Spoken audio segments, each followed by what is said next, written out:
Bam. What's up, Monica? Hello. Not too much. How are you? I'm good. Right off the bat. Hello, John Jasper, who said hiya. Hello, John. All right. Monica, Yes, sir. how was the party last night on YouTube? Super duper duper fun. So we have a disappearing patron party, a party for patrons that if you're not there, you don't get to see it. So even though you're a paying customer, if you're not there at the moment to have the party, just because we get our cocktail on and we don't, what happens in the disappearing patron party stays in the disappearing patron party. That's exactly right. And just a quick shout out and thank you to you and Binkley for coming on for about 20 or 30 minutes last night, pre-party, before y'all got loose. That was super fun. It was. And super fun. I think people enjoyed getting to know different things about you. Yeah, it was. You have a real knack for keeping it light, staying within the time frame. So it was a little departure from the deeper stuff that you and I normally do, which is this. Yeah. But it was super fun. And it was extra fun for me that the people, my friends in the chat, knew the answers to the questions about what music I like, what my favorite comedy is. No, like they knew more than you did. I know. It's like, I totally forgot that. You would say something and somebody would comment and you go, oh yeah, no, I don't like what I said. I like people that were show. Correcting me on my own opinions of myself. Shout out to Franny, to Brad, my buddy Terry Ball. What's up, Terry? How are you, sir? Okay, so we have gotten the habit of starting the show as soon as possible with a really good nugget from Monica.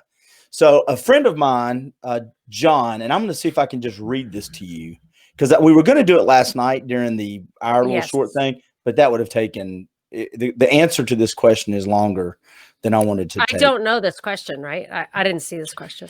It's you kind of know. Okay. But what would you recommend doing for the country? Remember that, and I think you kind of answered this last week because you gave me 3 things you would do. Because I'm big on what would you do to solve the police problem.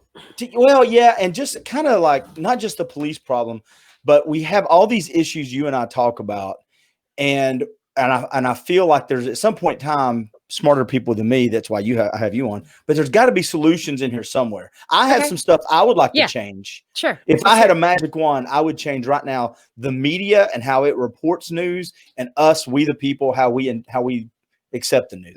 That would be the one thing I would change, and I think that would fix a bunch of stuff. But what would you change? How do you fix this stuff?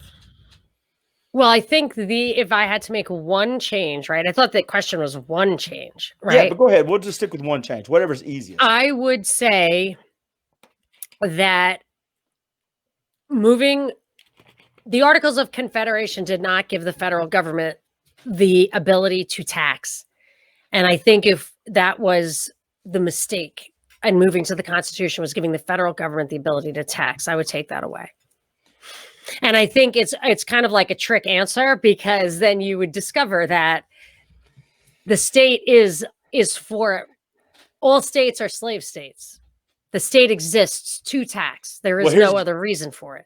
Yeah, and here's the I can hear responses in my head. I can make up responses because I'm really good at just assuming what people would say with no real, for it. But I mean, so if you do that, no taxation, how do you have the things that we have, the great stuff that we have? Like what? Like roads and police and fire. How do you have socials? First of all of that stuff is at the state level. Should I just get up and walk out and let you just rant? No. Well, first of all, who would police the roads? Who would build the roads? It is most people who believe in the state will say that's the classic question you ask a libertarian. But I would say, so I know the answer. The answer is the guys who build the malls and the apartment buildings. They're the ones who build the roads. However, what you can see in Portland right now, my prescription for Portland is that people defend their private property. And if it's your home or your person, you defend it with your own weapons. That is the answer there, not the feds. And then someone could say, but who's going to defend the roads? Because you don't own those roads and no one can get to your business. And I would say you could defend the roads if you hadn't given up your right to build them. So it's actually a problem that the government builds the roads, because it robs you of the ability to defend them when lawlessness erupts or government exploits that. So, but anyway, my point is that the federal government, if I were to pick one thing, it would be that the federal government cannot tax. The federal government, by rights, if you're a minarchist, if you believe in the state, it should have basically three functions, which is national defense, and I would say not a standing army, just militias within that can defend the borders, and judiciary for disputes among the states, I guess. I mean, I'm just doing this off the top of my head. Yeah, you would just pay for the circuit court to come. That's how the Articles of Confederation work. They basically appeal to the states to fund their functions. And if the states didn't like it, they wouldn't pay. And then it got even worse than that. Not only did the Constitution mess it up, but even then, the states could just nullify congressional law. But then for some ridiculous reason, they acted like the Supreme Court was allowed to decide what was constitutional. And then beyond that, after the Civil War, they created the Department of Justice so that if the states didn't enforce the federal laws, they had federal policing to come into your state. So the feds are way overempowered and they should not have the ability to tax. And without the ability to tax, it basically falls away as a government. Away. Yeah, it goes away. It's just, then it will just be like, I mean, the EU, of course, is getting worse every day, but the idea of it being basically voluntary, you have to stay within the confines of the agreement. Otherwise, people will just stop participating. Hey, Daryl Jackson said, hey, Monica. Hi, Daryl. I totally agree with you, Monica. Of course, everybody's probably going to totally agree with Monica. Well, that's okay. Daryl's my friend. In a society where there needs to be a re-education every 3 generations, 95% of the current population would have no idea how to operate in Monica's states. I need more. I need to understand that better. I think, well, I know John a little bit and he'll respond, but I think because he and I have had these conversations offline, is a lot of people, especially younger people now, don't even know why we have they don't know the purpose of the Constitution. They don't know the Declaration of Independence, the amendment. They don't know the why behind things or how they were set up, what original purpose was. And I've talked to him, the education of people now, all they know is the chaos of now. They don't know I will how tell you we this. set it up. Culture is education. I don't think there's any such thing as education. Formal education is a trap. Culture is education.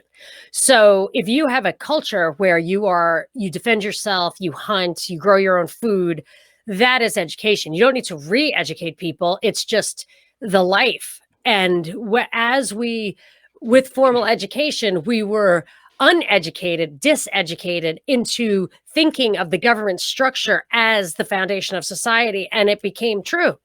And that's why we have a problem.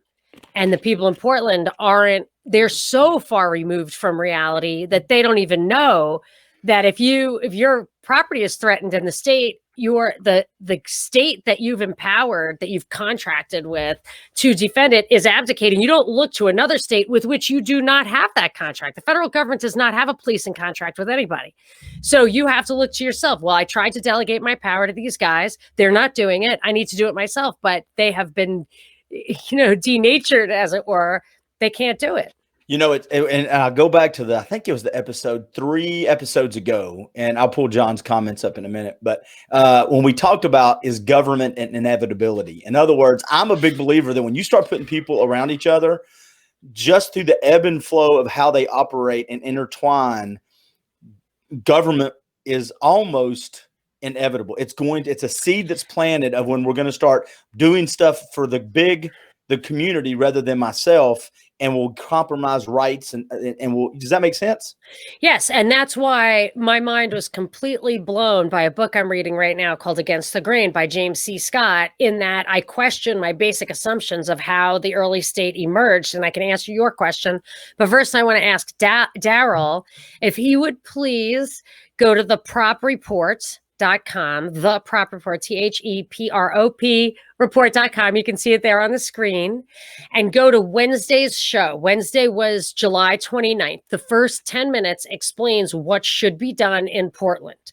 Please listen to it. It should have been an hour and a half, but last week you told me business owners just go get your guns and stand in front of your business and you'll be yes. Okay. And I elaborate on that in that thing. It goes, you have to I think that if you can make sure that it's video recorded so that you have a defense in the court when they take you to court for shooting people who came on your property, but you also have to make sure that the messed up laws in Portland still allow you to defend yourself. If the apparatus of government has broken down around you, you don't have courts or arrests or anything likely. You could do citizens arrest. It gets complicated, but it has to be the castle doctrine where they come on your property and you can shoot them because you really don't have the capacity to jail them and arrest them.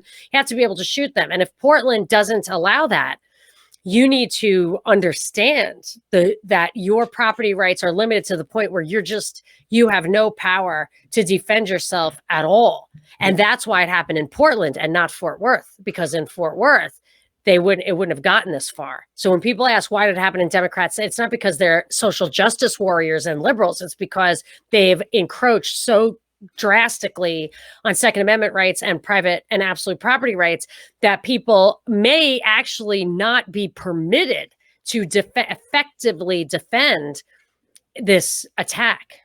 Well, and when you see the couple in St. Louis that actually just came on their own property. Yeah. Oh, Mike. Yeah. What's up, Mike? And John came up, but they did have that. I think they do have the castle doctrine where they're from, if I'm not mistaken. They came out, even if not, it was private property, and they brought their guns out on their own property. They got prosecuted. I mean, they got charged, but then they're going to get dismissed. The charges are going to get dismissed. But that's still, the problem. I wish they shouldn't. They shouldn't get dismissed so that it can go through the courts and you can get some jury nullification. You can get some scrutiny on those laws. But when you give in, you don't get them to press the thing. In my state, people would need to be moral, ethical, and legal. I disagree. I actually think the more that you have that it comes down to your personal self-defense, people will learn very quickly that if you trespass on somebody's property, you will be killed. They don't actually need to be moral and ethical and legal. What they need to be is self-interested.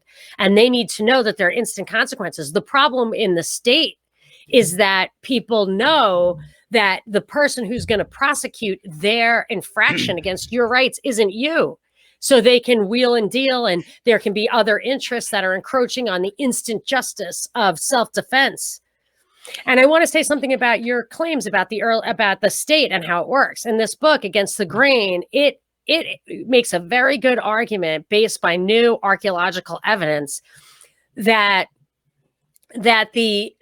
for 4,000 years, human beings had the ability to plant seeds and domesticate livestock and seeds, and they didn't. For 4,000 years, they were sophisticated enough to have a sedentary hunter and gatherer society. Think about that. Sedentary hunter and gatherer society. It was the Garden of Eden. And I've always said that. I've just recognized in the Garden of Eden, whether it's literal or not, it is definitely also, in my opinion, and the timing works, a metaphor for the agricultural revolution where you had to live off the sweat of your brow.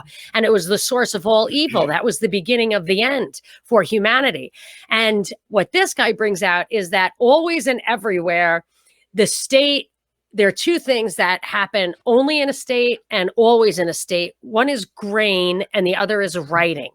So grain, cereal grains could be dried, transported. They harvest all at once. So the tax man can be there the day it gets harvested.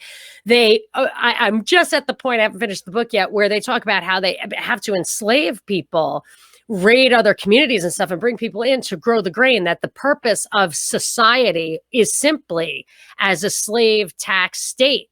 And that when you had sedentary hunter-gatherers, you couldn't have that. So society isn't as complicated as all this. A slave state is as complicated as all this. Did you see and I got two things to say, and then we'll bring up some comments. Did you see the link I sent you, the video there link? Should be, timeout. Oh, go ahead. I have to, what John is saying, and then we got to move on. All of those things are a function of a corrupted and illegitimate centralized government. There aren't 330 million Americans. There are 50 million Californians and however many New Yorkers. I mean, that's the sovereignty. That's the sovereign thing. If you look at the origin, having 400 congressmen represent 330 million people, like 1 per million, or maybe 1 per 750,000 is not the way it's supposed to work. The federal government has way, way, way too much power. We'd be better off without it completely. I mean, there are California is bigger than most countries. You don't need this federal government. You don't. And not having militias is the beginning of the end too. I agree with the militia part. I think we should have. Sorry, what did you ask? Let me make you happy. I'm going to make you happy. No, I'm not in a good mood. Yeah, you are. Look at that. Oh, I think you have that in the wrong order, Mike. I knew you were going to see that the first thing. Damn it! You can't even. It should be alphabetical. No, I'll give you the lead. I'll be the messy, goofy vice president guy. That's okay. Well, I would step down. If I were elected, I would step down immediately. So you would have the pole position. So rude. So I sent a link to you to Facebook Messenger a few weeks ago from a clip of a Netflix series I watch. It's about mixed martial arts. It's called Kingdom. And I love the series, but there's this rant this guy goes on. He gets drunk in a bar, and he turns around to the bar, and he goes, you know what the biggest mistake in society ever has been in the United States, don't you? The American experiment. And the bar looks at him, and he goes on this rant about the agricultural revolution. He goes on a 2-minute rant, and I go, oh, Monica Perez would love this part of the show. But that was 10,000 years ago. The American experiment was to abandon it. So Patrick Henry saw that in order to have this system work, the people did have to control their own land. And we don't even do that. I mean, we really, I could get into it more. Well, the last thing I'll say, and then we got to do some tweets and stuff, and I got 2 other questions, is I love your response on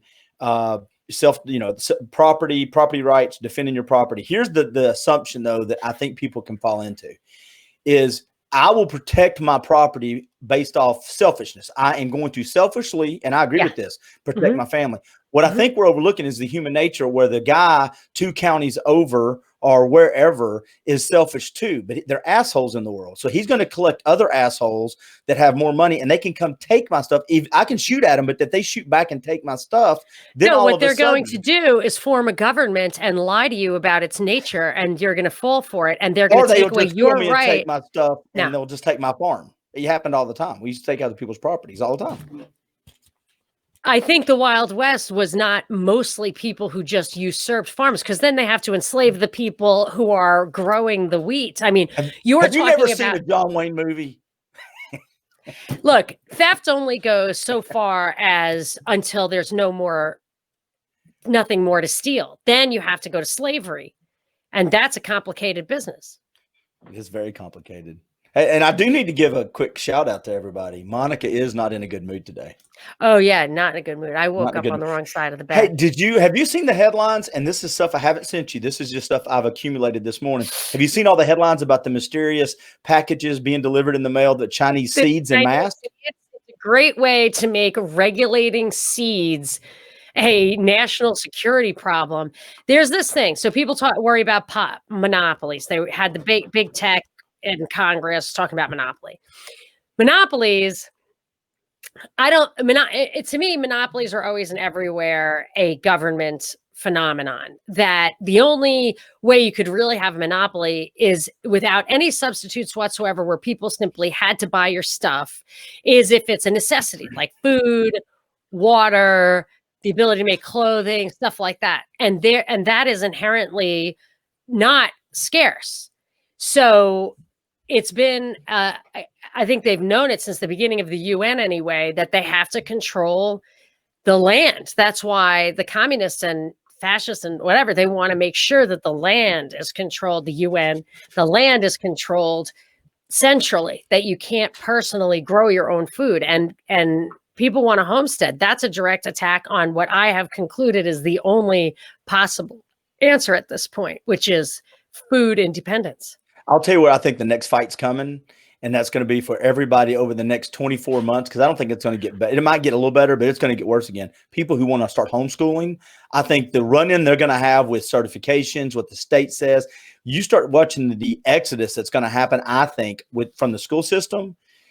I think it's going to, because then you're going to have these other companies that are providing materials. I just think it's going to be, that's an interesting point. So homeschooling, the last time I looked, was pretty loose as to how that could be accomplished. And I bet I wouldn't be surprised if this is a way, now that you mention it, to Get in your home. regulate that. Yeah. And it's going to be in your home. Your kid's going to be on the computer with people and with you. And I know it was a small thing, but that report 3 or 4 weeks ago where the teacher saw a gun in the background of one of the kids, it was this hunting gun. It was a kid, but that's what they did. And she reported it and somebody showed up at their house. And if you think that's one incident, you wait till you start doing this on a massive scale. And one of the things that they're talking about is how the teachers need to be AI. And in order for you to progress, you have to jump through certain hoops. So a human teacher can admire your thinking outside the box. An AI teacher will not do that. That's right. And there's no ability for kids to hear other kids thinking, which what comes out of their mouths is what they're learning at home. That is another way to share the culture. It's a contagion without infection. It's a contagion that they are inoculating us against to the worst. And I think if we go down that road, the words that kids use, like you just said, are taught in the home and that are a part of their culture, how they're being raised. I think there are going to be certain things that AI is trained to pick up on, and that will go into a database. And all of a sudden, that's a great way to get on someone's radar screen because, that child says this phrase a lot. Or they question, I don't know. It freaks me out to think of the state. And the thing that's the paradigm shifter, the change that from all stuff in the past is when they automate it, it's not necessary to have human effort make those valuations. So the capacity to control and surveil everyone is there. And that was your tax dollars at work. So growing up, my father would always say the government should not be in scientific research. It's an unlawful use of my tax dollars. Well, I have discovered that it's actually worse than that because they took your tax dollars to automate stuff that take your jobs. And then that wouldn't have happened if it was always the tension between capital and labor that was based on the supply of labor. It never would have gotten to this point. It was only subsidizing capital. But I think the human nature to always make it easier and convenient and move forward. I don't know I think it would. But it's the marginal cost of labor and the marginal cost of capital. I mean, if you disrupt that intentionally, you can have systemic unemployment. Otherwise, you really can't have systemic unemployment. 2 things that are going to make you mad. Are you okay with that today? It seems like you're ready for it. Not in the mood. I need more coffee. Look at that. I woke up and my internet didn't work. So. Okay. Then she's got wet hair and she had to go to her office. Yeah, my hair's wet. There's a comment for you from John. So what I hear you saying is we operate in a kill or be killed society state. Nah, it's too long a conversation. I mean, yeah, the only right is the right to self-defense. Why would it be kill or be killed? Is that, I mean, if it's kill or be killed, then we're lower than animals because that's not even how wild animals. But we see what happens like in Chaz. As soon as we have this free state. That was a totally manufactured thing. And you don't even know what happened there. I'm saying it's most people just function. Most people function. Look at tipping. Tipping isn't even required. They can't even send the cops. It's not even stealing. People go in and they get a service and they pay for it, whether it's ostracism or what makes them pay for it. They don't steal it because there are benefits to having a good reputation or a system that works for you. But if you ask the server, there's a population that don't tip. If you are being attacked, then it's kill or be killed. But I'm saying most of the time you're not attacked. There's no cops. I never see cops, and I'm not ever attacked. I mean, maybe you think it's a deterrent, but I'm not so sure. Hey, so last question, and then we'll do some tweets. And of course, anybody makes comments or questions, as long as they don't make Monica mad today, I will ask them. If you're going to make Monica mad, I'm not asking them. So did you see Trump's troll tweet? And it doesn't matter if you support Trump or not. I voted for Trump based off who I see running. I'm going to vote for him again. But did you see the tweet about the election may need to be moved? Yes. And did you see the Democrats' response to that? Are you effing kidding me? Do you know what they responded? No, I didn't see that. It's unconstitutional. Every single thing that has happened in the past 4, 5, 6 months in this country, it is unconstitutional. 60 years, totally effing unconstitutional. Unconstitutional. There is no place in the Constitution that says if people get sick, the government can do anything it wants. Anything. That all rights are suspended and all powers exceed the powers that are written down here. It doesn't say that anywhere. And they're doing it because emergency. Are you going to wear goggles that are going to be mandated soon? Do you know I was absolutely positively the first person who saw that coming? Absolutely. Somebody sent me a Lancet article that was supposed to explain masks, and it threw in there like eye protection. And I was like, that was subtle. And there it came. I kind of wish I had more time to predict it, but it came pretty quickly after that. I read an article last night that said that COVID can actually hide or be found in the ears as well. What is COVID? I don't know. I'm just saying. Well, first of all, COVID is a disease. I think they're going for the head. The D is for disease. The head. So if you're talking about a dubious fragment of genetic material that could be in your ear, yeah, I think you can get it from a piece of fruit, right? Didn't that paw come in positive for COVID? Eventually, we're just going to have to wear head coverings. I'll say it here. Whatever. That's going to come. Yeah. Just stay home. Right. I mean, I said from the beginning, veils and beards are totally look to what the Muslims do, because it looks like, and I'm not pejorative, I'm not saying positive or negative, I'm just saying we're moving towards that. And I actually did always think that was the 21st century dialectic, was going to be religion, where the laws.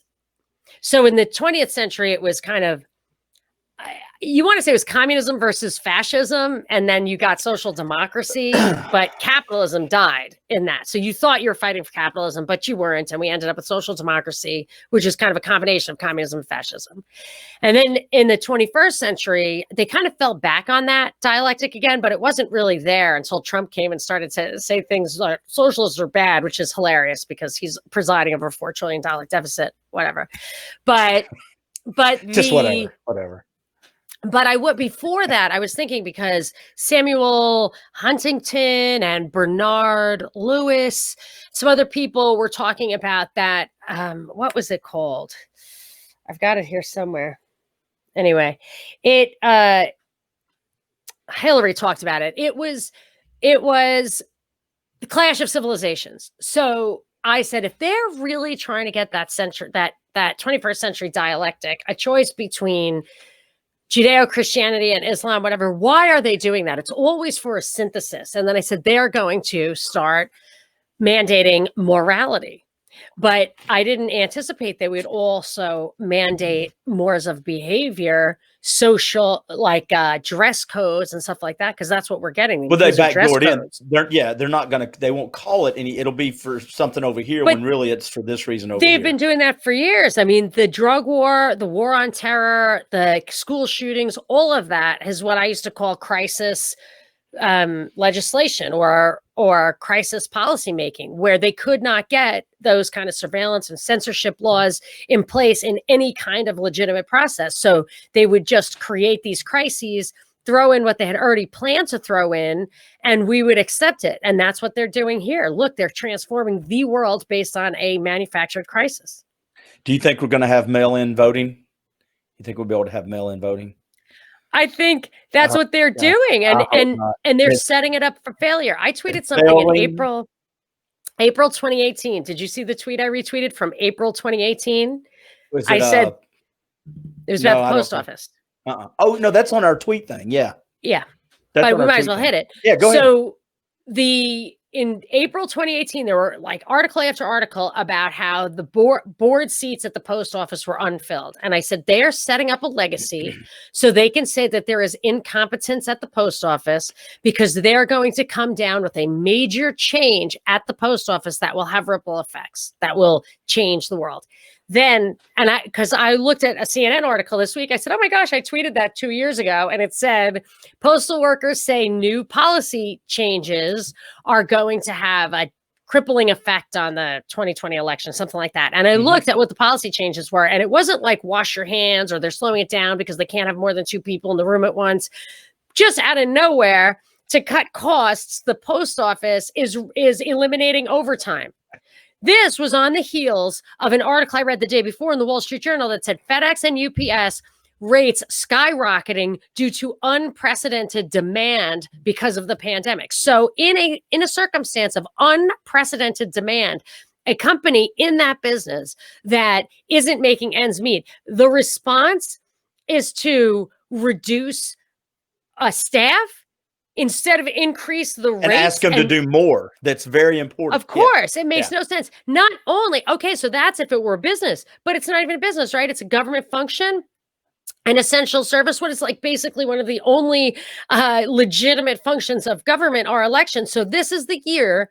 It's not only a presidential election year and a census year, but it's the first year where mail-in voting will be critical to the election. And this is the year they decide to pull back on the post office. I anticipated that. And then, just if you didn't think it was deliberate to start out with, both the left and the right have been pointing to the New York experience in mail-in voting, where it's been a month. I don't know if something changed yesterday or today, but as of this week, it was a month and they still don't know the outcome of the election. Do you know why? Why in New York? No. Yeah, a single policy decision that they don't they're not talking about this. They're acting like it's just a big cluster. Andrew Cuomo decided for the first time ever, without thinking it through, really, this incompetence canard is, I can't stand it anymore.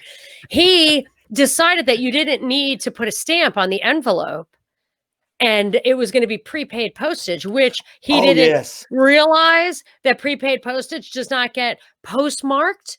Anytime I've ever mailed anything to the government that is date sensitive, I make sure I get to the post office so that it will get a postmark on that day. It is top of mind.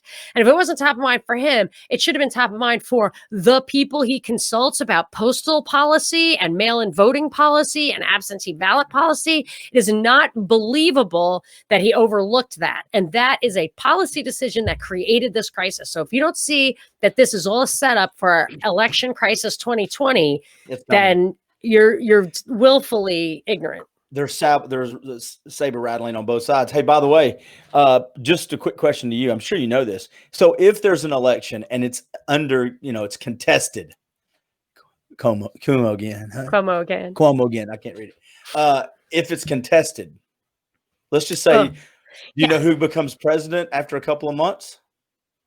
Oh, really? If it's contested, do I know the answer? Yeah. Well, I saw an article. Yep, I saw an article that says if it's a contested election and it goes for a couple of months, then Pelosi would step in until it's decided. This is a congressional. Every other year is all the congressmen get replaced, right? Every other year, every congressman is on the block. And senators, it's a third every other year. So presumably, every new Congress gets to pick a new speaker. The timing is really going to matter from when they get inaugurated or sworn in and when they pick the speaker, because it could be AOC. Who's not even technically qualified. You'd have to have an amendment to the Constitution for that. I'm just telling everybody. You heard it here first, folks. I just, it's the world that we live in now has given us so many little turns and doors that like the House of Mirrors. That we're going to have it. It's going to be great. We're just going to run right through this and we hit the freaking mirror every time. You want to do some tweets? I like Brad's comment. Can you put that up for a second? Where's it Brad at? Chestnut. I wanted to ask Brad Chestnut if he watched. Is that the comment? I missed it last night. Yes. Okay. Brad is a patron, and I wanted to know if he ever watched Chowder the cartoon, because there's one of my favorite characters. His name is Chestnut, and that's how he says Chestnut. And he's hilarious because he's like this big, but he's super aggressive. That's funny. Anyway, I just wondered if Brad knew about Chestnut. In my state, they're trying to charge for coronavirus tests, even though they're required probably for going back to work. Yes, so I will be happy to do some tweets. I thought it was okay that I indulged my mood. Give you a little variety, a little personality variety, in case anybody wants to call me a bitch.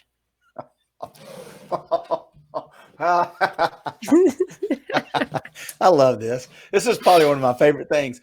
You know what? I wish somebody paid me for doing this. This is fun, though. I'd do it. I'm working on it. I'm going to, if I can monetize my YouTube channel, I'll split it with you. Believe me, it's like a penny an hour of recording. It will be nothing but like a pat on the back, but it will be fun. It's fun. I love doing it now. Sorry, I'm not familiar. Chestnuts are tough, though. Oh, chestnuts are tough. I did not know that. I mean, I bet not only are you tough, Mr. Chestnut, but actual chestnuts are probably tough. That's probably where they got him. So check it out. YouTube Chestnut on Chowder. Monica Perez, you tweeted this on the 31st. More groundwork. Trump says New York mail-in voting mess would be a warning. I think we just discussed that, though. Yeah. Okay. Let's see. You also tweeted the DA's backed by Soros and other liberal activists joined fray and clash with. Do you know what that one was for? Yeah, they are talking about. I know. I read the article. I can't remember the headline. Let me pull it up and I can read it. We're okay. Let me see if I can find. There we go. DA's backed by Soros and other liberal activists. Daryl's not in the joined fray and clash with police. Yes. So here's the thing. People talk about criminal justice reform, and you're going to throw that up, Daryl's comment. Yeah. Criminal justice. Thank you. Criminal justice reform. Everybody talks about that. And I always say that the devil is in the details about that. And I am a big supporter of criminal justice reform, but I would do two things, maybe three. One is there would be no bail and no jail for anything that is not a crime against person or property. No bail, no jail against anything that is not a crime against person or property. So prostitution, drugs, anything that's an arm's length transaction or affects no one but yourself should not garner bail or jail. I don't care what it is. So that would be the first thing. But they're not saying that. They're saying no bail or jail for misdemeanors or no bail or jail with like identity politics measures. No. If people are committing crimes against person and property, throw the book at them. Right. First of all, and as soon as you do that, you take all the pressure off the system, to have jury trials. So I think something like 98% of all convictions are plea bargains. So many people I've investigated have accepted a plea even though they are innocent, because the threat of having one action that you do qualify as many separate crimes, both at state, local, and federal level, and have consecutive sentences. So Tommy Chong went to jail, accepted a plea bargain for a crime he was not even accused of, because they entrapped his son into selling a piece of glass to an illegal piece of glass to a federal agent. And he threatened the wife and child with 99 years in prison. And then in the court documents asking to allow Tommy Chong to serve the sentence itself, instead it said Tommy Chong was mocked law enforcement in film. So this is why they wanted him in jail, and that is why he went to jail. So they can twist your arm if you don't get a jury trial. So everybody should have a jury trial. It's constitutional, and I think it should be inalienable. And the last thing I would say is juries should be instructed that they can nullify a law. So they have a finding of fact and law, and they're only told that they have a finding of fact. And they should be told that if they think the law is unjust, they do not have to convict the person accused of breaking that law, even if they think he did break the law. Jury nullification. So those are the three things I would do for criminal justice reform, and that's not what these people are talking about. And the last thing I will say is they were saying that the cops should be defunded so you can take that money and address the inner city problems with love and psychotherapy. Social workers. But I'll tell you two things. The problem in the inner city is public schools, and drug wars, drug laws, and family. welfare. Keeping the family together. Yeah. Well, that's a big that deal. is a function of welfare. So welfare, drug laws, and public education. So 3 of the things that are problems in the inner city, the only things are all government things. Just stop, withdraw all of that, and you won't have that problem. But also, there's something very wrong with the idea that you could defund the police and there would be any tax money left. The only way you're getting people to pay taxes is psychologically convincing them that they're paying for cops and sending the cops to their houses to arrest them for not paying their taxes.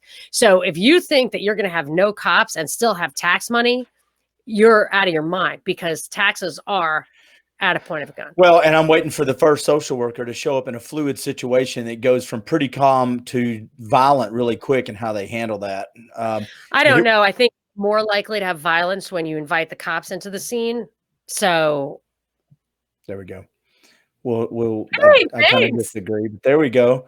You got people agreeing with you. I can disagree with you on that point, but there we go. Oh my gosh, Daryl, you're babysitting. That is hilarious. Yep, I'm putting them up in order. There we go. Everybody's in a bad mood. Everybody's in a bad mood.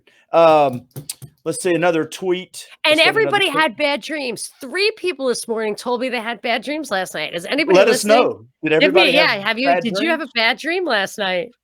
Just give us the It thumbs could be down. like barometric pressure. Like I think that there could be something to that, where like everybody's in a bad mood at the same time. I'm in a good mood. I'm always in a good mood though. Maybe the tornadoes are. How did the No. weather go last week? Didn't you have extreme weather? Yeah, and it was a little scary just because what we went through a couple of months ago, but it just was in this little pocket, because I started asking some people down the road and they're like, no, we're fine. We're okay. I'm like, oh my goodness. Because here we go. I guess that's to you. Bad dreams. I don't know what that is, because his back is out. His back is out. Sorry. Those go together. Maybe he's taking back pain medicine, and that's gets you all dreamy. Another I need a tweet break. from My you. birthday's coming up, so I'm gonna have Your birthday's Monday, right? Mm-hmm. Happy birthday, Monica. Thank you. I hate birthdays now because I'm getting old. You're 35. How can you hate being 35? I'm 40-something, and I always will be. I thought you were 35 and you always will be. No, I'm 40-something, and I always will be.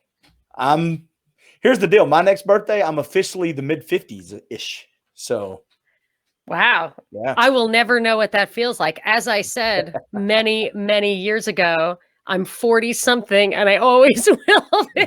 You don't have to say it again to me. I get it. If you heard it the first time I said it, you'd Hey, so here's another understand. tweet from you. Are all the other people in that picture dead? If not, why not? Because you retweeted this, I think. Yes. Yeah. Thanks, Mike. It was about Herman Cain, if I'm not mistaken. Oh, no. John Jasper. He lost a dog a couple of years ago. I My hope dog's in the everything's okay. hospital, but 2? probably I think maybe just 2. dehydration. She's doing okay so far. I'm in a good mood. Not in a good mood. Well, you'll be in a great mood when that dog It says makes I'm in a a good full mood. recovery. But I'm in a good mood. He says I'm in a good mood. Oh, great. Yeah. Well, maybe it's because of He's us. pushing through. John, tell me, am I too sour? Should we cut this short? No. Okay. No. Mike doesn't like to take meds unless he's dying. I'm with you, Mike. I am not a big fan of the meds. Yeah, me neither. I forget what you asked me. The tweet about, because I was very disappointed. Herman Cain. I was so disappointed Herman Cain.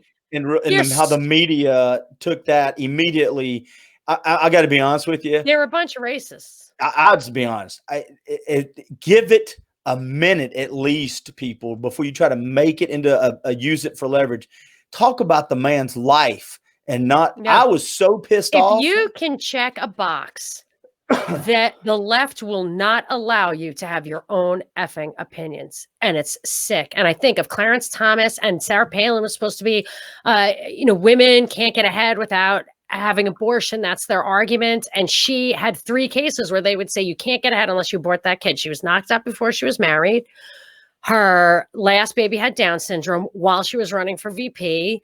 And her daughter got knocked up before she was married while she was running for VP. And if a woman can overcome those things and still rise to one of the highest statuses of women in this country, they hate you for it. I don't like her, but that's the thing. You can't They tear people down. Instead of talking about the life that he lived, you had to bring it about mass. But you pointed out in this tweet, because someone had said something about. She said he's disgusting and deserves to die or whatever because he didn't have a mask at this rally. And he was sitting, and there was a picture of him with 10 other people, none of whom had masks. And every one of them looked young and healthy. And I would be very surprised if any one of them is dead, whereas he was very unhealthy, which goes to, they talk about germ theory. Germ theory is when a microbe can create a disease in a healthy person. And any healthy person who's exposed to that microbe gets the disease, and that disease is the same in all those people. If you're talking about people who are sick and microbes then flourish on their sick tissue, that's terrain theory. That's not germ theory. So I said, are those other people dead? Well, they weren't high risk. It's like, it's not high risk. He was dying anyway. So if you find that microbe there, it's no surprise to me that microbes exist where people are sick. That's why I feel like in these nursing homes or healthcare workers or whatever, they probably have a much higher test rate for all this stuff in the air. And maybe those things are really exosomes. Some people think viruses are exosomes, which are in the presence of, they are cleanup services. Viruses are soap, one tweet calls himself. I'm just saying it proves the point because only sick people die from it. Well, and I think he was a stage 4 cancer survivor, and which is almost not. I mean, it's basically 14 years ago he was diagnosed with stage 4 colon cancer. 14 years ago, it's really almost impossible to believe. I think there's details to that story that we don't know about. I mean, I've never heard of anyone having their liver operated on to remove cancer tumors, because you know how you get tumors of cancer in your liver. If you have liver cancer, then that's something different. But if you have colon cancer and it spreads to your liver, when they biopsy those liver tumors, it's colon cells. And that means that it broke off in the blood and started growing in your liver. You not all of it turned into a tumor, but it's everywhere in your liver. So to remove one of the tumors, another one will grow because those colon cells, those cancerous colon cells have permeated your liver. That's why I feel like there's something more to the story that we don't know about his recovery and his health. But it's none of our business. It's none of our business. He said he wasn't dying of COVID, and then he died. I just think it's ugly when you take that opportunity to show I'm right. Look what happened, and it's nothing to do with you're not right about anything. A lot of people who wore masks all the time have passed away. It's an illness. People can stop it. I want to show you a sign. You may keep talking. I want to show you a sign, and Did you just give me permission? What? No, I'm asking you to please keep talking so that people are amused while I'm juggling. Find. Well, I've got this tweet coming up in a minute because my daughter is going to be so disappointed because I have a feeling over the next, either before we get off this podcast or the next week, TikTok is not going to be around much longer. I have a reason. I have a theory as to why, for sure. And let me guess, it's not what the media is saying that it's a China spy thing. Yeah. It's because they don't give governments the information that they want. That's why they give China the information, though, right? There's no evidence of that. Sure, it says that the NBC. Just read the last one. Kindness is everything. I can't read the rest of it. In this house, there we go. In this house, we believe Black Lives Matter. Women's rights are human rights. No human is illegal. Science is real. I can't read the one right above the white there. That's not helping me. No, love is love. Love is love, and then everything. Kindness is everything. So I would suspect that the very people who put that sign in their yard, it's a yard sign, are viciously cruel to Herman Cain and his family in the light of his demise. But the TikTok thing, there's no evidence that they've ever given any data to the government. But the government said so. The Chinese government said no, our government says so. Oh, yeah. So, but there's a couple of things, and I really think I cracked the code on that. So Facebook tried to compete with TikTok with lassos, and it failed. They took it down. Now they're launching a product next month called Reels that's supposed to compete with TikTok. And finally, they're getting people to join up because creators feel like TikTok is going to go away. So it's been great for Reels. And at first I thought it was just a what you see is what you get cronyism, where our government is going to take down a competitor for Facebook as a corporate favor to them.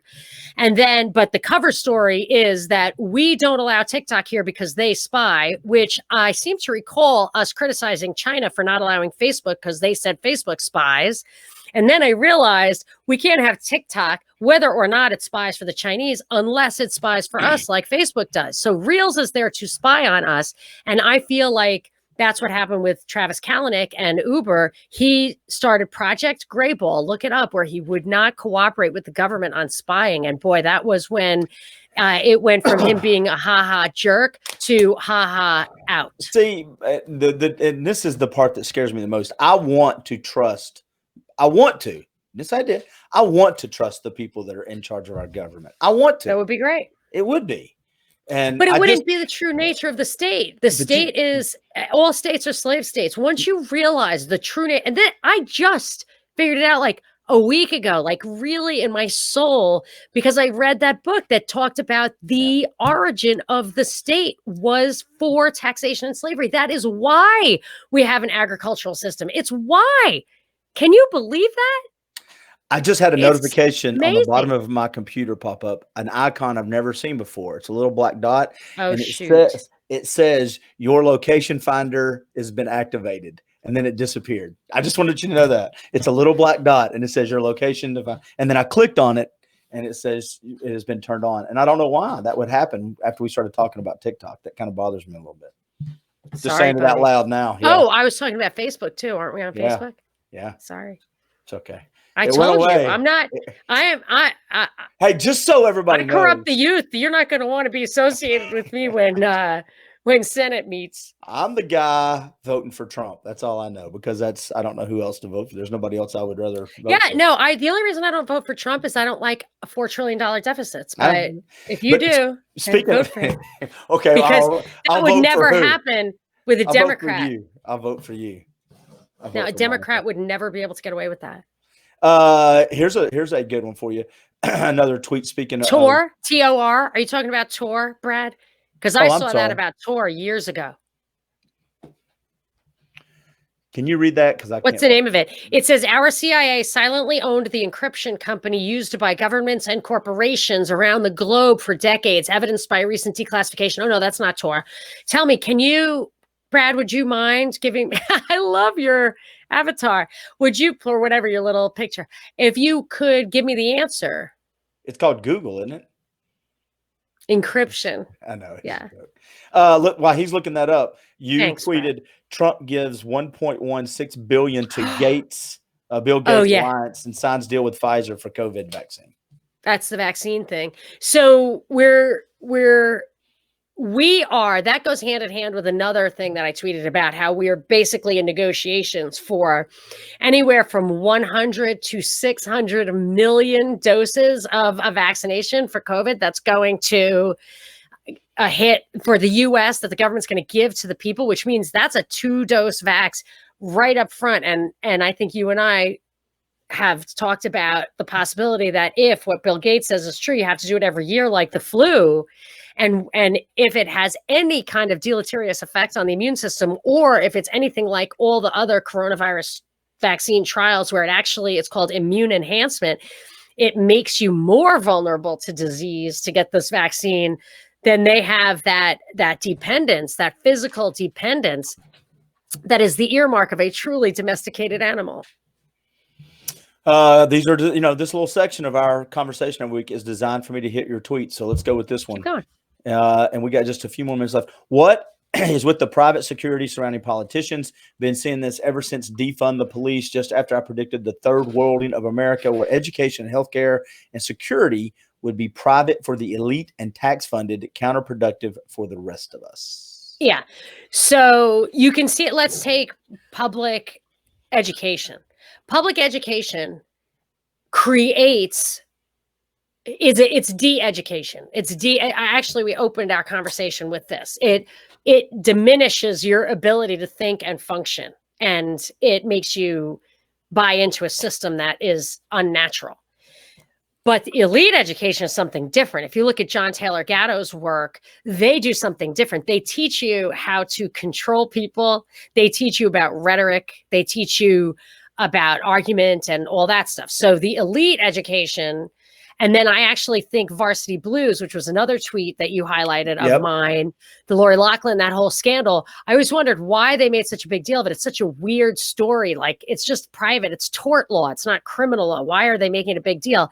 And I think they want to eliminate all but the very highest level of private institutions. So Princeton, Harvard, they never need another penny to carry on. They can continue to educate the legacy kids, all that kind of stuff.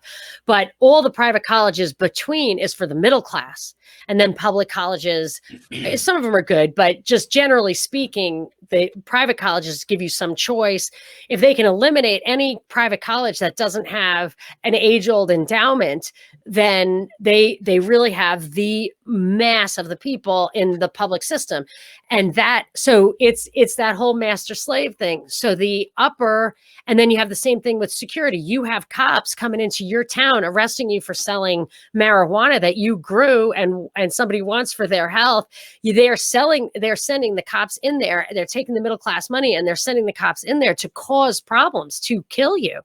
And with the healthcare, same thing, that if you get the kind of rank and file medicine, iatrogenic illness can be a quarter or a third from, they say a quarter of the deaths in the healthcare system are from mistakes. So here's the study that a quarter of the deaths are from mistakes made. I don't even think that's the bulk of the iatrogenic illness. I think the bulk of it, iatrogenic means it's caused by the treatment. The illness is caused by the treatment. The bulk of it is bad standards of care. Malpractice or errors only come when you depart from the standard of care. The standard of care, to me, is a word. Look at the death rate of the ventilators in New York. 97.2% of people over 65 put on a ventilator died. Now, unless 97.2% of people, then the people who were not 65 plus, not put on a ventilator, had a death rate of 26%. Were they able to identify to the patient within a 2% margin of error exactly the people who would die? And if so, why did they put them on a ventilator when they knew they couldn't survive even on a ventilator? Do you understand the problem with those stats? Yeah. That's policy. Those are policies that are creating that problem. And if the public policy is designed for a reason other than your best individual health and health liberty and health independence and decision-making ability, then that's a problem for you. And the elite will not have that. And then I saw Jerry Nadler and some other people walking around, and their security looked like regular guys. They were mercenaries. They were not government agents. And we don't have that. I might have that. You don't know. I can't afford that. I can't. Well, you could if it's a buddy of yours. I got a bunch of buddies. A mutual defense network. But I'm a city girl, man. We're not even allowed to do that.